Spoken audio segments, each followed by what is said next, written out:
कि वक्फ by user का जो प्रावधान था पहले वो खत्म हो गया। वक्फ बाय यूजर का मतलब, सपोज दैट ये मदरसा है, ये मदरसा 100 साल पहले किसी ने इसकी जमीन को वक्फ कर दिया यूज के लिए। वक्फ बाय यूजर का मतलब वक्फ कर दिया अल्लाह के रास्ते में इस्तेमाल होने के लिए, काम के लिए। और काम क्या, यहाँ पर बच्चा पढ़ेगा, तालीम दी जाएगी, इसी को बोलते हैं वक्फ बाय यूज, यानी वक्फ कर देना इस्तेमाल करने के लिए।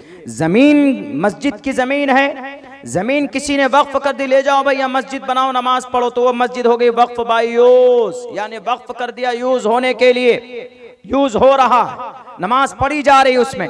तो अब जो कानून आया है, पहले कानून ये था कि वक्फ बाय यूजर की जमीन कैसे पता चलेगी ये वक्फ बाय यूज है और ये वक्फ की प्रॉपर्टी है। 100 साल पहले किसी ने इसको वक्फ बाय यूज कर दिया था, यानी वक्फ कर दिया था इस्तेमाल होने के लिए। तो एक कमिश्नर होता था, सर्वे कमिश्नर डिस्ट्रिक्ट में, पूरे डिस्ट्रिक्ट में 3 कमेटी होती है वक्फ की।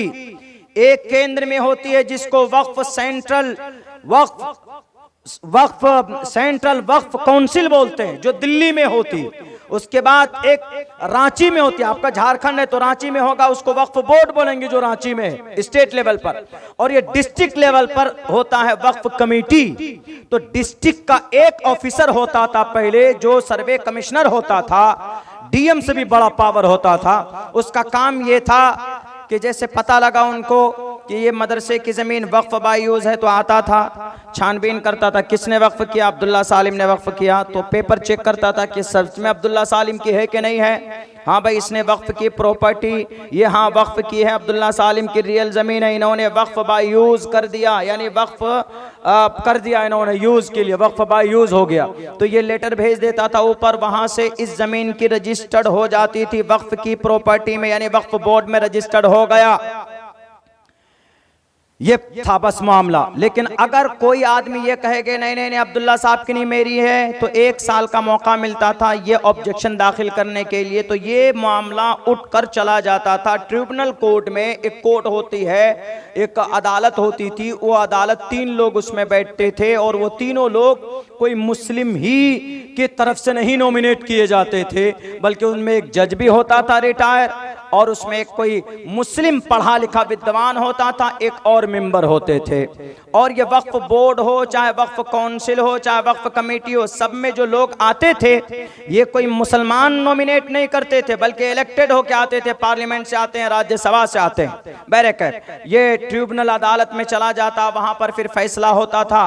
तो ये फैसले से अगर कोई मुत्तफिक ना हो तो वह हाई कोर्ट जा सकता था, ये प्रावधान था। लेकिन अब क्या किया, आप डायरेक्ट ये किया है कि ये जो वक्फ बाय यूजर है, जो जमीन है, ये वक्फ बाय यूज को खत्म कर दिया है। अब कानून ये बना है कि जो सर्वे कमिश्नर था उसकी जगह पर उसको हटाकर डीएम को लाए, और डीएम साहब आएंगे, देखेंगे भैया ये मदरसा है, जी सर कितने साल से है, 100 साल से। अच्छा वक्फ बाय यूजर है, हाँ सर, पेपर दिखाओ, सर पेपर नहीं है, पेपर नहीं है। 1 साल से तुम कह रहे कि मदरसा 100 साल से मदरसा है, या मस्जिद है, या कब्रिस्तान है, और कह रहे पेपर नहीं है तुम्हारे पास। पेपर चूंकि 100 साल पहले या 50 साल पहले लोग जो वक्फ करते थे पेपर नहीं बनाते थे, चलो अल्लाह के रास्ते में कर दिया। आज भी बहुत से लोग ऐसे हैं कि मस्जिद अल्लाह के नाम पर जमीन दे देते हैं, रजिस्ट्री नहीं करते। क्यों? अल्लाह के रास्ते में वक्फ कर दिया। बहुत सी जगह पर ऐसे आज होता है।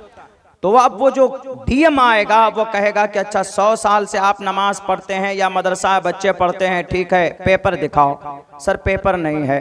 तो अब वो डीएम, उसके हाथ में आपकी वो जमीन या वो आपकी मस्जिद चली जाएगी। वो अगर चाहे तो लिख देगा इस प्रॉपर्टी का कोई पेपर नहीं है और ये वक्फ बाय यूज है, प्रॉपर्टी का पेपर नहीं है, और ये जमीन गवर्नमेंट की है, तो उस पर आप भले ही 100 साल से पढ़ा रहे थे, या 100 साल की मस्जिद थी, या 100 साल का मदरसा था, या कब्रिस्तान है, आप कुछ नहीं कर सकते। डीएम का फैसला आखिरी फैसला होगा, आपकी जमीन गई।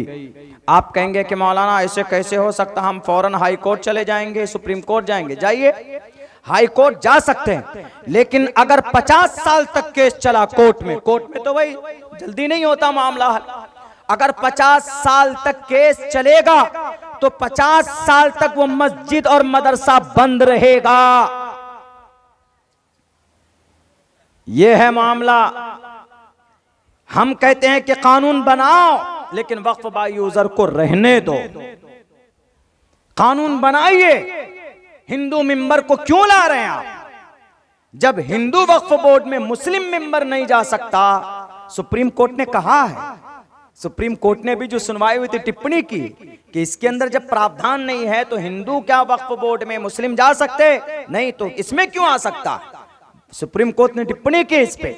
अभी एक तरफ की सुनवाई बाकी, तो बहरे कैफ आज जो इतना बड़ा पहाड़ टूटा हम मुसलमानों की वक्फ की प्रॉपर्टी पर, सच पूछिए तो हमारे ही लोग इस पर बैठे, कब्जा किए, करप्शन किए, घोटाला किए। यकीनन हम मुसलमानों की बदअमली की वजह से आज परेशानियां हमारे सामने है। इसीलिए इस उम्मत को मस्जिद से, मदरसों से, मकतब से बेपनाह मोहब्बत की जरूरत है। 3 मदरसे अभी महाराजगंज के इलाके में, अभी मैंने चर्चा किया, 3 मदरसे, आज की बात है। अपने लोगों ने शिकायत की, वो उत्तर प्रदेश का लाल बुजक्कर, उसको रेपिस्ट नहीं दिखता कहीं पे, मुजरिम के ऊपर हाथ, वो हथकड़ी नहीं जाती उसकी। बस मदरसा कहाँ है, मस्जिद कहाँ है? मदरसा 2 मंजिला इमारत में है, कहां से चंदा आता है? चलो फौरन लाओ जी रजिस्ट्रेशन पेपर लाओ। 1974 से वो तीनों मदरसे चल रहे थे, लेकिन उन मदरसों को सीज कर दिया गया पेपर न होने की वजह से। उत्तर प्रदेश के लाल बुजक्कर आर्टिकल नंबर 30 भूल गए। भारत के संविधान का दफा नंबर 30 में लिखा है, all minorities whether based on religion shall have the right to establish and administer educational institutions of their choice. अगर राजमहल में यह मदरसा चलेगा तो भारत का संविधान इसकी इजाजत देता है। अगर मदरसे में कुरान की तालीम होगी तो भारत का संविधान इसकी इजाजत देता है। इसलिए कि आर्टिकल नंबर 30 के अंदर साफ लफ्जों में लिखा, जब तक किसी मदरसे में इल्लीगल कोई एक्टिविटी न साबित हो जाए तो देश के किसी सीएम का, किसी प्राइम मिनिस्टर को भी बंद करने की इजाजत नहीं। इसलिए कि देश का संविधान बड़ा होता, प्राइम मिनिस्टर बड़ा नहीं होता, देश का कानून बड़ा होता, लाल बुजक्कर बड़ा नहीं होता, सीएम बड़ा नहीं होता, देश का कानून सबसे बड़ा है। हमारे भारत का, हमारे मुल्क हिंदुस्तान का मजहब क्या है? हिंदू के मुसलमान।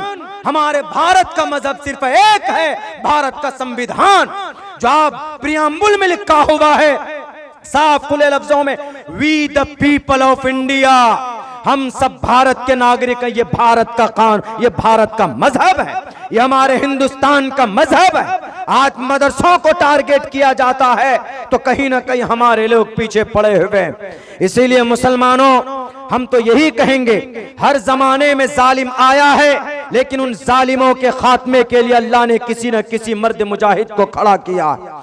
जब फिरौन आया था तो मूसा को भेजा, नमरूद आया था तो इब्राहिम को भेजा, और जब इस जमीन के ऊपर जालिम नसरानी आए थे मस्जिद अक्सा में हमला करने के लिए, तो उस वक्त का मर्द मुजाहिद सुल्तान सलाहुद्दीन अय्यूबी को भेजा था, मूसा बिन नसीर को भेजा था, और बड़े बड़े आए थे हक परस्त जिनकी तलवारों में वो ताकत थी कि इन जालिमों के दांत खट्टे कर दिए थे।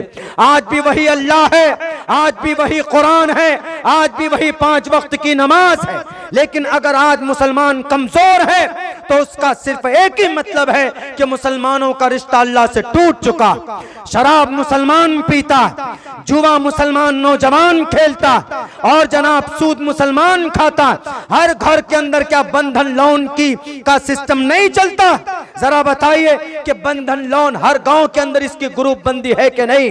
हर गांव के अंदर, हर मोहल्ले के अंदर 50-50, 60-60 हजार रुपए लोन के लिए जाते हैं, उनमें से 10-10, 15-15 हजार रुपए सूद का इंटरेस्ट के तौर पर लिया जाता।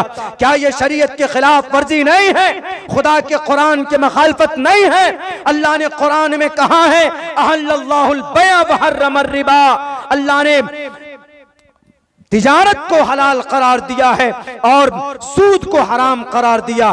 फ़इल्लम तफ़अलू फ़अज़नू बिहर्बिम मिनल्लाहि व रसूलिही, अल्लाह और उसके रसूल से जंग करने के लिए तैयार हो जाओ अगर तुम सूदी निजाम से, सूदी कारोबार से अपने आप को अलग नहीं किए तो। मेरे भाइयों, अल्लाह ने कहा है कि तुम्हें डरने की जरूरत नहीं है, घबराने की जरूरत नहीं है, लेकिन शर्त यह है कि तुम मोमिन बनकर तुम्हें रहना होगा। और मुसलमानों की खासियत यह होनी चाहिए कि 24 घंटे में 5 वक्त की पाबंदी से नमाज होनी चाहिए, और ज़कात फर्ज हो तो ज़कात होनी चाहिए, और अगर कहीं दीनी काम हो तो बढ़ चढ़ कर हिस्सा लेना चाहिए, तब जलकर वो दीनी सरगर्मी आगे बढ़ती। मिलकर रहना चाहिए। हम भारत के मुसलमान तो बटे हुए, समगच्छादवम संवदत्वम समवो मनानसी जानताम, ये ऋग्वेद का मंत्र है, लेकिन बहुत अच्छा पैगाम है। क्या कहा कि एक साथ बोलो, एक साथ चलो, एक साथ सोचो। यानी भारत को अगर तरक्की देना है तो हिंदू मुस्लिम भी एक साथ बोले, एक साथ सोचे, एक साथ चले। बहुत अच्छी बात कही गई, लेकिन ये पैगाम आपके लिए भी। वैद से पहले तो कुरान में वातसिमू बिहब्लिल्लाहि जमीआ इन्नमल मुमिनूना इख्वा, यह मुसलमान बटा हुआ। अब्दुल्ला सालिम फला बिरादरी से, फला साहब फला बिरादरी से, फला साहब तो फला मकतबे फिक्र से, फला साहब की तो मस्जिद ऐसी, फला साहब का मसलक ऐसा। मसलक आपका आपके अकीदे से ताल्लुक रखता है, लेकिन मिल्ली मामलों में आपको एक प्लेटफॉर्म पर खड़ा होना होगा। एक प्लेटफॉर्म पर कलमे और मस्जिद और मदरसों को मिटाने के लिए जब बुलडोजर चलता, वो ये नहीं कहकर पूछेगा कि ये बरेलवी मकतबे फिक्र का मदरसा है, कि अहले हदीस मकतबे फिक्र का मदरसा है, कि देवबंदी मकतबे फिक्र का मदरसा। जालिम की जब नीयत बिगड़ती, उसके सामने सब के सब बराबर है। इसीलिए इन जुल्मों की, इन जालिमों के सामने में सीना तान कर खड़ा होने का सबसे पहला जीना यही है, इन्नमल मुमिनून इख्वा, तमाम मुसलमानों को भाई बनकर सामने खड़ा होना होगा। आपका मकतब कुछ भी हो, आप नमाज में रफ़-ए-दैन करते हो या अज़ान के बाद दरूद पढ़ते हो, या आपके अमल से ताल्लुक रखता है, आपके अकीदे से ताल्लुक रखता है। अगर आप हक पर होंगे तो आप जन्नत जाएंगे, या जिस मकतबे फिक्र का आदमी हक पर होगा वो जन्नत में जाएगा। लेकिन कम से कम मस्जिद को तो बचाओ, मदरसों को तो बचाओ। जरा हमें कोई बताएगा कि आसाम के अंदर 1303 मदरसे बंद किए गए, क्या वो हम मकतब पूछा? वहां के सीएम ने पूछा कि तुम देवबंदी थे कि बरेलवी है कि तुम अहले हदीस है? सारे टोपी और दाढ़ी वाले, सारे मदरसे और कुरान वाले उनके सामने में एक हैं, तो हम एक क्यों नहीं बनते? एक प्लेटफॉर्म पर क्यों नहीं आते? जुल्म के खिलाफ आवाज बुलंद करना शरीयत में भी है और भारत के संविधान में भी है। Freedom to assemble peacefully without arms Bharat का संविधान है, फंडामेंटल राइट है। आज मुसलमान जो भारत के अंदर इतनी जुल्म का शिकार हो रहे हैं, उसकी एक बड़ी वजह यह भी है कि मुसलमान मुंतशिर। अगर आप मुंतशिर होंगे तो आपके ऊपर अल्लाह की रहमत और नुसरत नहीं आएगी मेरे भाइयों। और दूसरा सबसे बड़ा पैगाम मुझे देखकर भी बड़ा अफसोस हुआ, जैसे मौलाना कासमी साहब जो नाजिम साहब थे, उन्होंने ऐलान किया, आप में से बहुत से लोगों ने बढ़ चढ़ कर हिस्सा लिया, लेकिन बहुत से लोग नहीं आए। इस कौम का सबसे बड़ा समस्या यही है कि हम लोग दीनी मदरसों को, मस्जिदों को क्या समझते, अरे मौलाना साहब लोग हैं, चंदा करके हो जाएगा, नहीं देंगे तो। ये अगर बाकी है, मदरसा मकतब अगर बाकी है तो इस्लाम शरीयत बाकी है। क्यों? हालांकि शरीयत की बका के लिए अल्लाह काफी है, कुरान की हिफाजत अल्लाह खुद करेगा, लेकिन जरिया किसको बनाया? मदरसों को बनाया। अगर मदरसा खत्म तो राजमहल से कुरान की तालीम खत्म। आज मुसलमान पीछे इसमें, हमारे उलमा चंदा करने जाएंगे तो मदरसे में खाना पकेगा, रसीद लेकर जाएंगे तो असातिज़ा को तनख्वाह मिलेगी। ये वबाल है, सच पूछे ये जहमत है। होना क्या चाहिए? पहले क्या होता था? पहले चंदा होता था? नहीं, पहले एक बैतुल माल था। राजमहल में एक बैतुल माल, जितने भी लोग हैं करोड़पति, उद्योगपति, चंदा फौरन, किसी के पास ज़कात है या किसी के पास ये है कि भैया बैतुल माल है, चलो जमा करो।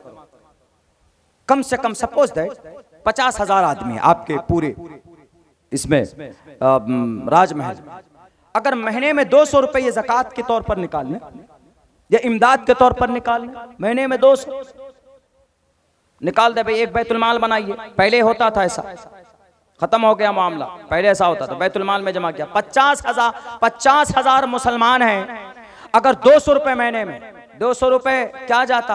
अगर एक दिन योगी जी की अम्मा का गोश्त नहीं खाएंगे तो बच जाएगा। बड़े मुहज्जब अल्फाज में बोला हो। मेरा प्रोग्राम उत्तर प्रदेश में भी होता है, कई जगह तो नाम सुन करके वो काट देते, परमिशन रद्द कर देते। अभी 9 तारीख को मेरा प्रोग्राम था, हम उतरे एयरपोर्ट पे, गाड़ी पे बैठे, बोला हजरत आ तो रहे आइए, लेकिन प्रोग्राम का अभी आकर के सच्चों ने कैंसिल कर दिया। कहा क्यों? कहा ये मौलाना आएगा तो प्रोग्राम नहीं होगा। बहरकैफ योगी जी की अम्मा खाई का गोश्त खाते हैं आप लोग, उनकी चूंकि एक अकीदा उनसे जुड़ा है, हमारे हिंदू भाइयों का, गाय को माता मानते हैं वो लोग, तो हम भी उनके अकीदे का सम्मान करते हैं। रही बात ईश्वर अल्लाह के नज़दीक में क्या ऑथेंटिक चीज़ है, वो तो शास्त्र पढ़ने से पता चलेगा कि पहले ज़माने में क्या होता था नहीं होता था। बहरकैफ आप अगर 1 किलो गोश्त नहीं खाएंगे महीने में, 200 रुपये आराम से बच सकता है। 50,000 आदमी अगर 200 रुपये जमा करेगा महीने में, बैतुल माल में फंड जमा करेगा, तो कितना होगा महीने में? 1 करोड़ रुपए होगा कि नहीं होगा? 1 करोड़ महीने में 200 रुपए। आज जो हमारा नौजवान पुड़िया खा के थूक देता है, रजनीगंधा माई 11 सर्कल ऐप पर 50 रुपए पर डे लगाते, 50 रुपए यूं ही लगा देते, और एक टीम नहीं लगाते जनाब, 5 टीम से तो किसी की कम होती ही नहीं। और सुबह उठ के देखता हो 0-0, कितना रैंक आया? 14 लाखवें नंबर पे। चलो कल मेहनत करेंगे, फिर कल पैसा, दोस्तों से फोन पे पैसा लिया, लगाया, कुछ नहीं मिला। लेकिन अगर यही महीने के लास्ट में आप 200 रुपए जमा करते हैं, बैतुल माल बनाइए, सोसाइटी बनाइए, उस सोसाइटी में तो महीने में 1 करोड़ रुपए जमा होगा। और सालाना कितना जमा होगा? 12 महीने में 12 करोड़। बताइए 12 करोड़ रुपए सालाना आपके राजमहल में अगर जमा होगा, यहाँ के टोटल आदमी अगर बैतुल माल में जमा करेंगे तो यह हालत होगी। मदरसे में, मदरसा भी आलीशान आपका होगा, मदरसे के असातिज़ा को पसीना नहीं बहाना होगा। और ये छोड़िए जनाब, अगर मस्जिद कहीं पर बनानी है तो उस मस्जिद को बनाने के लिए आपको चंदा भी नहीं करना होगा। वो तो छोड़िए, अगर आप चाहते हैं कि आपकी बच्ची बुर्का में डॉक्टर बने, तो आप उन बच्चियों के लिए दीनी मिजाज और दीनी तरबियत के लिहाज से आप हॉस्पिटल, कॉलेज भी बना सकते हैं, आप यूनिवर्सिटी भी बना सकते हैं। मगर आपका अगर यही सिलसिला चला तो आपके झारखंड के सीएम को भी पैसों की जरूरत पड़ेगी, तो वो राजमहल में आकर बोलेगा बैतुल माल में, अरे करोड़ों रुपए वाले हैं, जरा हमें कुछ दे दो। आपको सरकार से भीख लेने की जरूरत नहीं, बल्कि सरकार भी आपसे कर्ज और उधार मांग करके अपने इस स्टेट को डेवलप और तरक्की कर सकती। समाज में जितने भी गरीब लोग होंगे उनका वजीफा बांधा जाएगा। ये निजाम पहले था कि नहीं था, जरा बताओ। खुलफाए राशिदीन के जमाने में यही निजाम था, खिलाफत बनु उमैया के जमाने में यही निजाम था, अब्बासी सल्तनत में यही निजाम था, बल्कि 1924 तक यही निजाम और सिलसिला चला है। जब से मुसलमान अलग हुए, अलग अलग प्लेटफॉर्म बनाने लगे, अलग अलग मस्जिदें मदरसे बनाने लगे, एक दूसरे की पुलिंग डाउन करने लगे, तब से इस उम्मत के ऊपर वबाल आना शुरू हुआ है। वरना आज भी ये तरीका और तरतीब अपना लिया जाए तो इंशाअल्लाह तबारक व तआला आपसे मालदार कौम इस जमीन पर कोई नहीं। लेकिन इस पर कौन अमल करता? यहूदी अमल करते। आज दुनिया की सबसे मालदार कौम यहूदी। भारत के अंदर इस तरतीब पर कौन अमल करता? आरएसएस अमल करता। आरएसएस के ऊपर करोड़ों रुपए, जब उनको राम मंदिर बनाना हुआ तो उनको पैसों की जरूरत थी, कम से कम 5,000 करोड़ रुपए, लेकिन 5,500 करोड़ रुपए जमा हो गए। बल्कि लोगों ने तो 5,500 नहीं बल्कि अरबों रुपए जमा हो गए। और हमारी मस्जिद बनाने के लिए चंदे की बात की गई, 1 करोड़ रुपए अभी तक जमा नहीं हो पाई। यह हमारी इस उम्मत की हालत है। हमारे तरीकों को दूसरों ने कॉपी किया तो वो कामयाब, और हमने छोड़ा तो हम जलील और रुस्वा और होते रहेंगे। अगर हमने शरीयत और शरीयत के किसी निज़ाम और सिस्टम की पहलूतही की तो हम कभी भी ज़मीन पर कामयाब नहीं हो सकते। और फिर इन्हें कोई कहने का, इल्ज़ाम लगाने का, कभी भी इनको आज क्या बोलते हैं, कह रहे मुसलमान भारत के अंदर सबसे ज़्यादा गरीब इसलिए कि मुसलमानों में तालीम नहीं। तालीम का सबसे पहला पैगाम कहाँ है? कुरान में है कि नहीं? कुरान की सबसे पहली आयत किस पर है? तालीम पर है।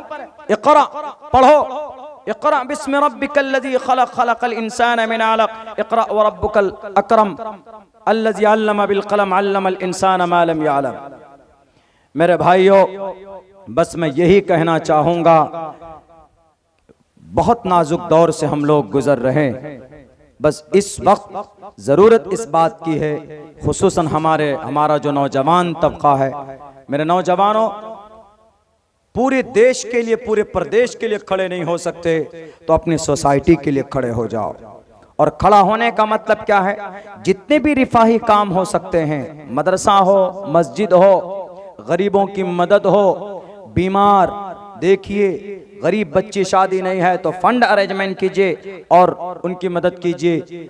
यही इस्लाम की शनाख्त, यही है इस्लाम की पहचान, यही है। इंशाअल्लाह तबारक व ताला हम अगर ये काम करते रहेंगे।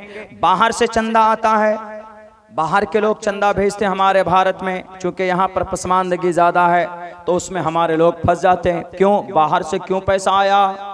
लगता है कि फंड किया गया, आतंकवाद है, आतंकवादी सरगर्मी चल रही है, बहुत छानबीन।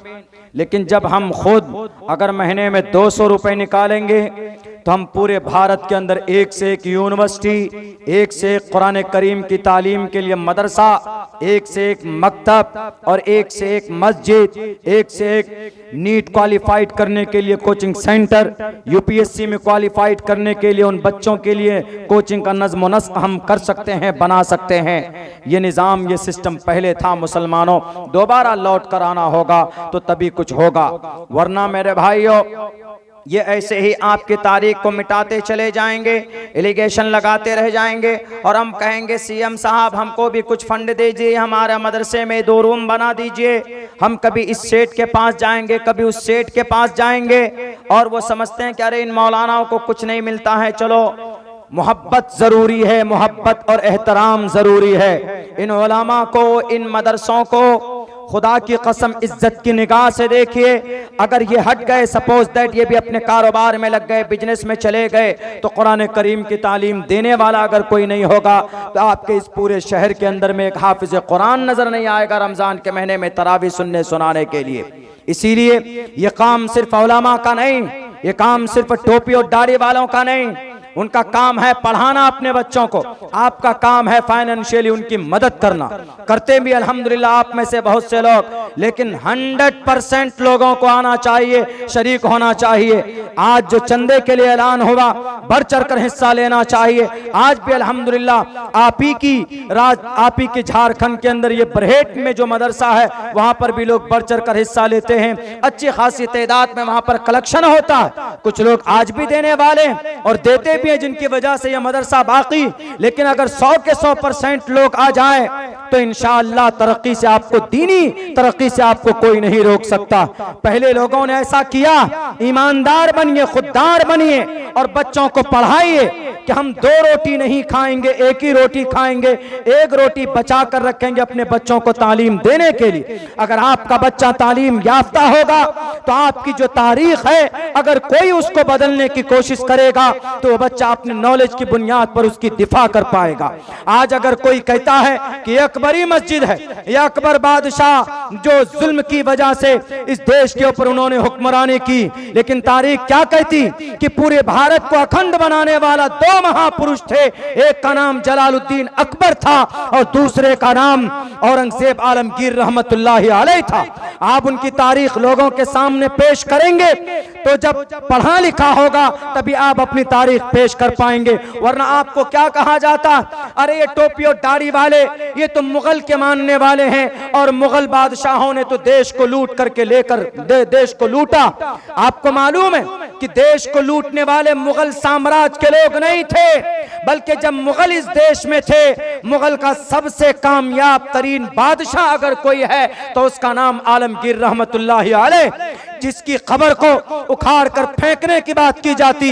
औरंगाबाद महाराष्ट्र में उनकी खबर है, मेरी हाजिरी वहां पर हुई। ये कहा जाता है कि औरंगजेब ने मंदिर को तोड़कर मस्जिदें तामीर की है। एक बात सुन लीजिए, औरंगजेब दीनदार था, औरंगजेब कुरान करीम का आशिक था, औरंगजेब अल्लाह के नबी का दीवाना था। औरंगजेब बादशाह होने के बावजूद 50 साल तक अखंड भारत पर हुकूमत की। अखंड भारत मतलब अफगानिस्तान के बॉर्डर से लेकर म्यांमार के बॉर्डर तक और इधर चाइना के बॉर्डर से लेकर इधर श्रीलंका के बॉर्डर तक पूरे अखंड भारत में आता है। पूरे अखंड भारत पर अगर किसी मुस्लिम बादशाह की हुकूमत रही है तो 2 बादशाह, उनमें से पहला नाम औरंगजेब आलमगीर का नाम आता। इन्होंने 50 साल तक हुकूमत की। इतना बड़ा बादशाह करोड़ों की संपत्ति होने के बावजूद अपने घर का खाना, अपने घर की रोटी, अपने घर का कपड़ा अगर वो किसी खर्च से चलाता था तो सरकारी फंड से नहीं चलाता था, बल्कि हाथ से टोपी बुनता था, उससे जो आमदनी आते थे उससे घर का खर्च चलाता था। आज का प्राइम मिनिस्टर तो 10 लाख रुपए का सिर्फ पेन इस्तेमाल करता है जनाब, और जनाब 200-300 करोड़ रुपए का तो कालीन बिछाता, और जनाब 5000 जूते हैं इनके पास। हमारे और आपके टैक्स के पैसों से ये पलने वाले हमारे भारत के प्राइम मिनिस्टर साहब, आज इनको वहां कश्मीर में होना था तो आए सऊदी अरब से चले गए जनाब, कहां?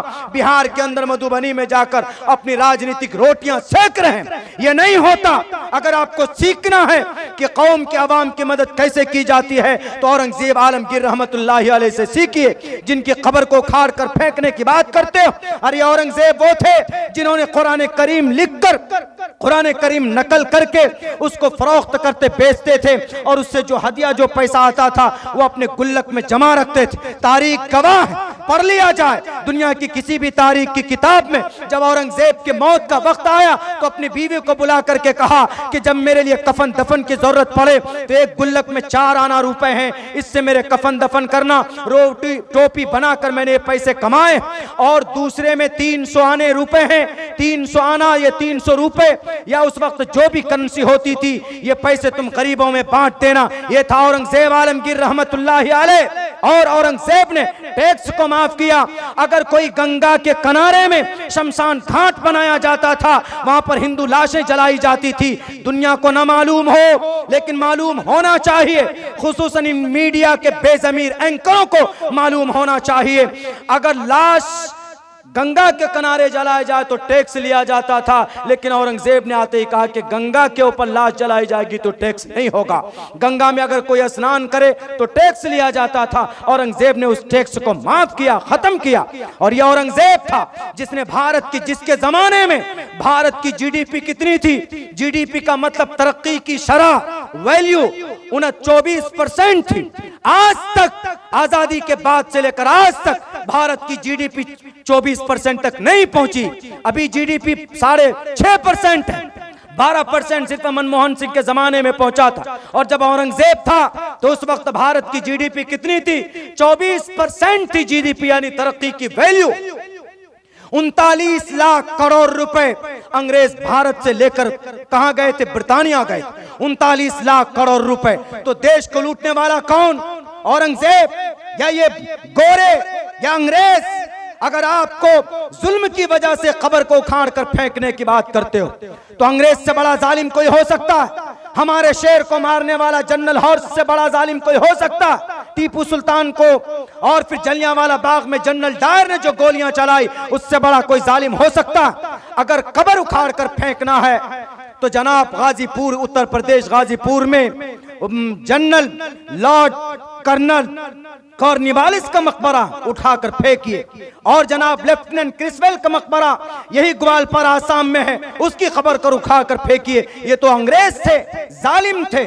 और तो और जनाब जनरल गार्ड का मकबरा आपके इसी अलीगढ़ के अंदर है, उसको भी उखाड़ कर फेंको, इसलिए कि अंग्रेज था, अंग्रेज ने खून चूसा था हमारा। लेकिन नहीं फेंकेंगे, क्यों? क्योंकि ये अंग्रेज है, ये आपके दोस्त हैं, और वो मुगल थे, टोपी और दाढ़ी वाले थे। सुन लीजिए, औरंगजेब दीन परस्त था, शरीयत परस्त था, और शरीयत में मंदिर तोड़कर मस्जिद बनाना तो दूर की बात, किसी बंजर जमीन पर भी गसब करके मस्जिद बनाने की परमिशन नहीं है, ये इस्लामिक शरीयत के अंदर है। और औरंगजेब वो था जो शरीयत का गुलाम था, जो शरीयत को मानता था। ये तारीखी हकीकत है। ये कब पता चलेगा? जब हम तालीम का सिलसिला आगे बढ़ाएंगे। अपने बच्चों को हाफिज कुरान भी बनाइए, आलिम दीन भी बनाइए, लेकिन उसके साथ साथ उसको दुनिया की भी नॉलेज दीजिए, ग्रेजुएशन कराइए, मैट्रिक की तालीम दीजिए। ये सारी चीज़ें जो वक्त की ज़रूरत है। मेरे भाइयों, वक्त चूँकि काफ़ी हो चुका है और फिर हमारे सदर मोहतरम को भी सुनना है, उनकी कीमती बात सुननी। बस 2 पैगाम आखिर में देकर जाना चाहता हूँ। एक तो ये कि मोहब्बत कीजिए, किनसे? दीनी कामों से, मदरसा हो, मकतब हो, मस्जिद हो या और रिफाही काम, इसमें बढ़ चढ़ कर हिस्सा लीजिए। दूसरा काम ये कि अपना रिश्ता अल्लाह से मजबूत कीजिए, अपने अमल को सुधारिए, अपने बच्चों को पढ़ाइए। यही अपनी ज़िंदगी में 2 काम कर लीजिए, इंशाअल्लाह आने वाले वक्त में परेशानियां खुद ब खुद छटती चली जाएंगी। अल्लाह से दुआ करता हूँ कि अल्लाह तबारक व तआला